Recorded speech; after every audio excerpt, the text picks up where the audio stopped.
Hello दोस्तों, ये है हमारा पार्ट टू वीडियो में हम ये पढ़ने वाले हैं कि मौलिक कर्तव्य क्या होते हैं। पार्ट वन में हमने पढ़ा था कि मौलिक अधिकार क्या होते हैं। तो आइए दोस्तों हम स्टार्ट करते हैं।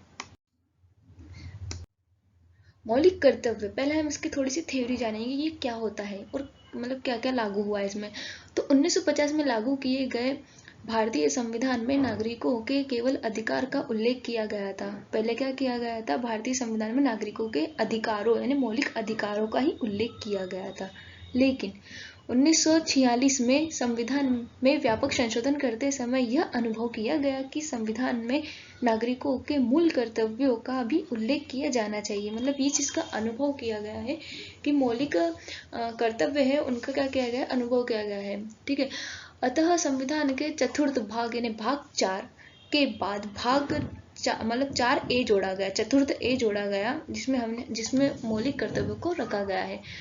पार्ट 3 में क्या है, मौलिक अधिकार है, और पार्ट 4 में राज्य के नीति निर्देशक तत्व है, और पार्ट 4A में मतलब चतुर्थ A में क्या जोड़े गए, मौलिक कर्तव्य जोड़े गए, जिसमें मूल कर्तव्यों की व्यवस्था की गई है। और ये 10 मूल कर्तव्य कुछ इस प्रकार के हैं। तो आइए दोस्तों हम देखते हैं।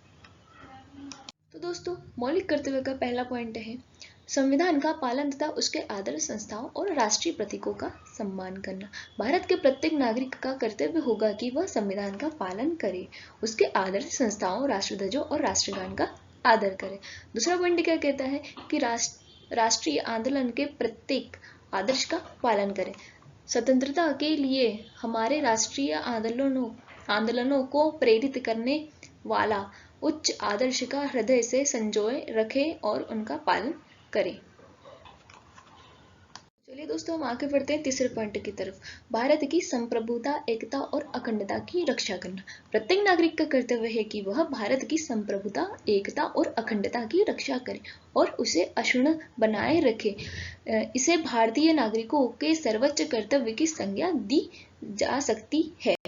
हम चौथे पॉइंट की तरफ आते हैं, देश की रक्षा और राष्ट्र सेवा करना। प्रत्येक भारतीय नागरिक का यह कर्तव्य है कि वह भारत की संप्रभुता, एकता और अखंडता की रक्षा करे और बुलाए जाने पर राष्ट्र की सेवा करे। पांचवा पॉइंट क्या कहता है, भारत के लोगों में समरसता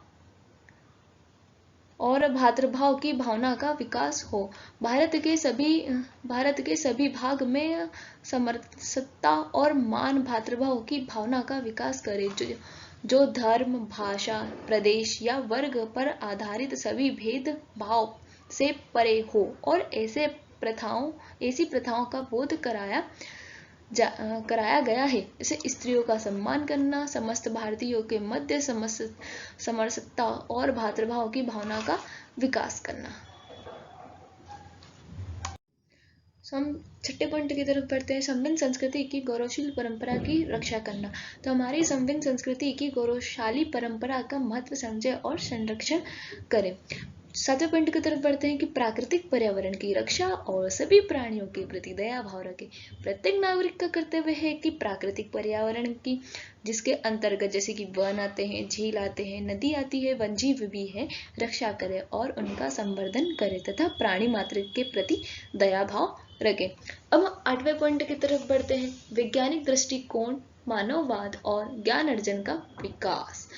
प्रत्येक नागरिक का कर्तव्य है कि वैज्ञानिक दृष्टिकोण, मानववाद और ज्ञान अर्जन तथा सुधार की भावना का विकास करे। तो दोस्तों हम 9वें पॉइंट की बढ़ते हैं और समझते हैं कि इसमें क्या है। सार्वजनिक संपत्ति की रक्षा और सुरक्षित रखे और हिंसा से दूर रहना प्रत्येक नागरिक का कर्तव्य है, और सार्वजनिक संपत्ति की भी रक्षा करना।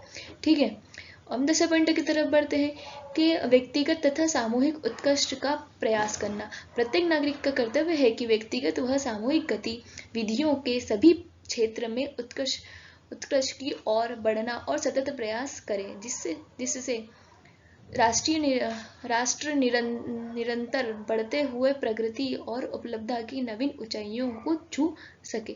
तो ये थे हमारे 10 मौलिक कर्तव्य, इसको हम फंडामेंटल ड्यूटीज बोलते हैं। ये 10 फंडामेंटल ड्यूटीज आपके एग्जाम में पूछी जा सकती है, तो आप इस तरह इन्हें लिख सकते हो। तो वीडियो देखने के लिए thank you so much guys.